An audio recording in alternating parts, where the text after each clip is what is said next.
Pourquoi les ouragans, cyclones, hurricanes en anglais, terrorisent les Houstoniens? Ça s'explique par la configuration naturelle et humaine de la ville. Houston est une ville complètement plate au niveau de la mer et qui a été bâtie sur des marécages. La ville de Houston est donc par essence une ville inondable, dans certaines zones un peu plus que d'autres. Bien évidemment, des remblaiements ont été faits au fil des décennies lors de la construction de la ville, mais il n'y a pas de plan d'urbanisation qui légifère l'évacuation des eaux, et ce, malgré les efforts de construction de bayous artificiels pour permettre l'évacuation. Outre les challenges d'inondation, la ville étant située dans une zone à climat tropical et marécageuse, elle a donc une végétation abondante, ce qui implique que lors des ouragans ou tornades, les coupures d'électricité sont très fréquentes puisque de nombreux arbres se déracinent et tombent sur les fils des réseaux électriques. Ce problème d'électricité est autant valable durant la saison des hurricanes, mais aussi dans des cas rares de tempêtes de neige en hiver, où cette fois ce ne sont pas les arbres qui en sont la cause, mais les power grids. Mais ça, c'est un sujet pour un autre jour. Pour revenir aux hurricanes, vous l'avez compris, quand les coupures d'électricité sont là et souvent elles vont durer quelques jours,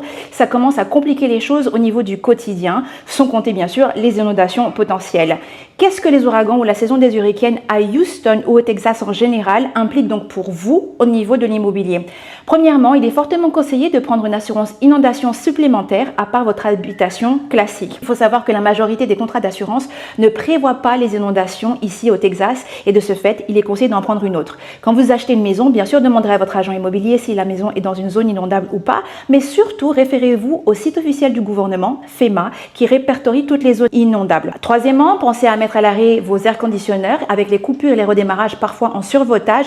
Cela peut causer des dégâts conséquents et les réparations peuvent être salées. Et enfin, si vous avez la possibilité, équipez-vous d'un générateur car cela reste très utile lors des coupures d'électricité pendant parfois plus de 3 jours.